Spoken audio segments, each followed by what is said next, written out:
একসময় যা ফেলে দিত মানুষ, জ্বালানির মতো পুড়িয়ে ফেলত কিংবা পশুর খাদ্যে মিশিয়ে দিত, সেই কলা গাছ এখন হয়ে উঠেছে এক যুবকের স্বপ্ন ও সম্ভাবনার চাবিকাঠি। আজকের গল্পে আপনাদের শোনাবো হাফিজুর রহমান কিভাবে এই কলা গাছ দিয়ে ফাইবার তৈরি করে এবং তা বিদেশে রপ্তানি করে বাংলাদেশের জন্য বৈদেশিক মুদ্রা নিয়ে আসছে।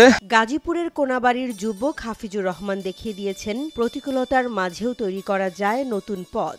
নিজের উদ্যোগে তিনি কলা গাছ থেকে তৈরি করছেন প্রাকৃতিক ফাইবার, যা কুটির শিল্পে ব্যবহৃত হচ্ছে এবং রপ্তানির দ্বারও খুলে দিচ্ছে।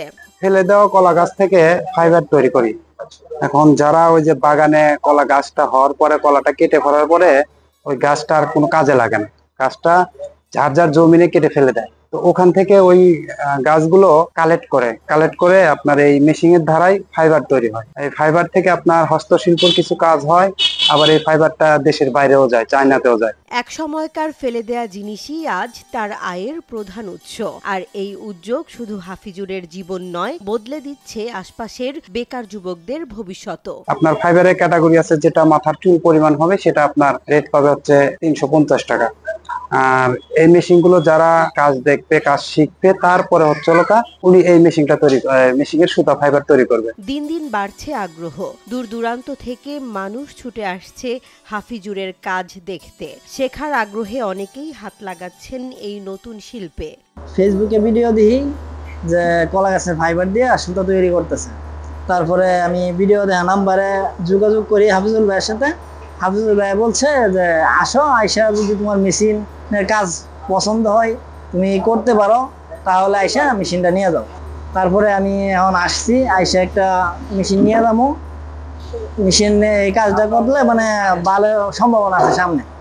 আমার এলাকার মধ্যে কিছু বেকার ভাই আছে, তারাও যদি আমার সাথে করতে পারে, তাহলে আরো মেশিন নিয়ে তাদেরকেও কর্মসংস্থানের ব্যবস্থা করে দিব।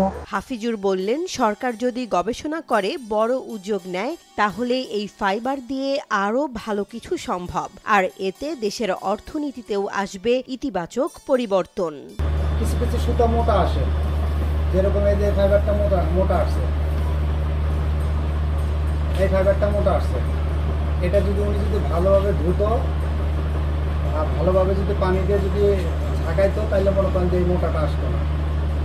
এই মোটাটার রেট আপনার কম, 120 টাকা এইটা। আর যেটা মনে করেন যে একদম ডাইরেক্টলি সুতা আসতেছে, এইটা একদম সুতা, এটা আপনার 200-250 রেট পাবে। এটা যদি কেউ যদি দিতে পারে, এটা রেট হচ্ছে 350 টাকা।